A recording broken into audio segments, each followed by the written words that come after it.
بسم اللہ الرحمن الرحیم۔ چاند دیکھنے، تیاریوں اور ظاہری خوشی کی رات نہیں، بلکہ یہ انعام ملنے کی رات ہے۔ یہ وہ ساعت ہے جب ایک مومنہ پورے رمضان کی عبادت کے بعد اللہ کے حضور کھڑی ہو کر اپنا اجر پانے کی امید رکھتی ہے۔ رمضان بھر کے روزے، نماز تراویح، قرآن کی تلاوت اور دورہ قرآن میں شرکت، صبر اور ضبط نفس، یہ سب ایک مسلسل جدوجہد تھی۔ یہ رات ہمیں بتاتی ہے کہ مزدوری اسی کو ملتی ہے جس نے کام پورا کیا۔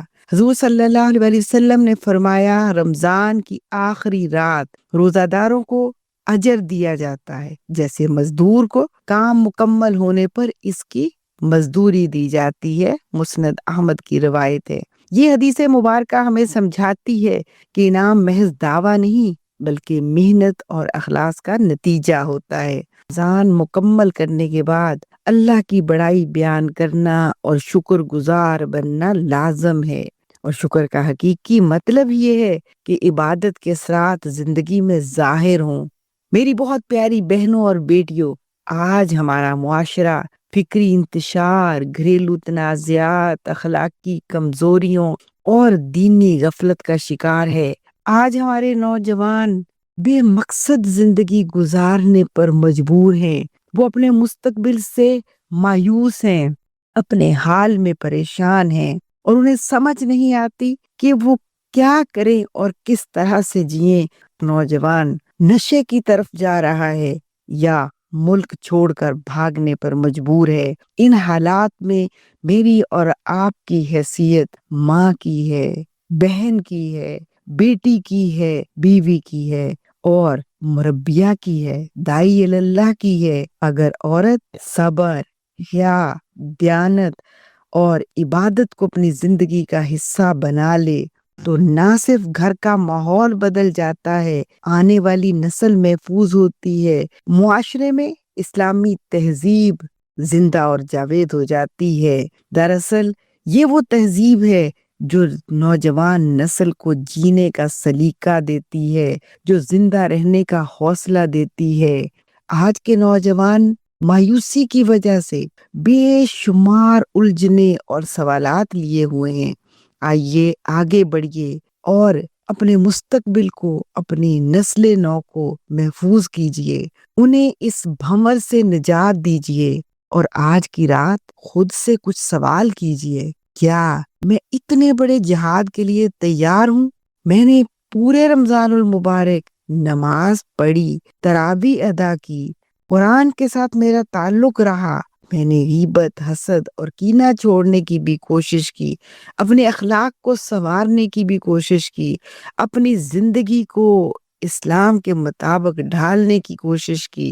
اس ساری نیکیوں نے میری زندگی کے اوپر، میرے نفس کے اوپر، میرے سوچ اور میری فکر کے اوپر جو اثرات ڈالے ہیں، ان اثرات کو لے کر میں آگے بڑھوں اور اپنی ذات، اپنا گھر، اپنا خاندان اور اپنے معاشرے کے تمام مسائل کو چن چن کر نکال پھینکوں۔ میری بہت پیاری بہن، میری بہت پیاری بچی، آج 2 نفل صلاۃ حاجت کے بھی پڑھ لیجئے، آج 2 نفل شکرانے کے بھی ادا کر لیجئے کہ ہمارے رب نے ہمیں اتنا مبارک ماہ حالت ایمان اور حالت صحت میں گزارنے کی توفیق دی۔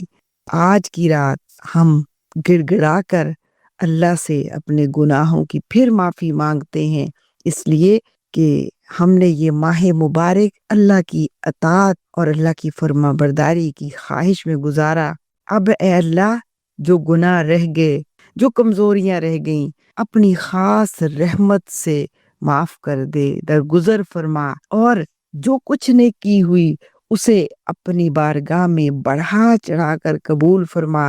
اے اللہ، تو ہمیں اپنے لیے خالص کر لے، ہمیں وہ سعادت عطا فرما کہ اس سعادت کی وجہ سے ہم پوری انسانیت کے لیے راہ نجات ثابت ہو سکیں۔ ہم اللہ سے امید رکھتے ہیں کہ ہمیں خالی ہاتھ نہیں لوٹائے گا۔ اس رات ہم اللہ سے یہ بھی دعا کرتے ہیں، اے پروردگار، ہماری عبادتوں کو قبول فرما، ہماری کوتاہیوں کو معاف فرما اور ہماری بقیہ زندگی کو اپنے لیے خالص کر دے۔ اس وطن پاکستان کو جس کو ہم نے لا الہ الا اللہ کے نام پہ حاصل کیا تھا، اس میں ہمیں اللہ کے دین کو سربلند کرنے کی توفیق عطا فرما۔ آمین۔ السلام علیکم ورحمۃ اللہ وبرکاتہ۔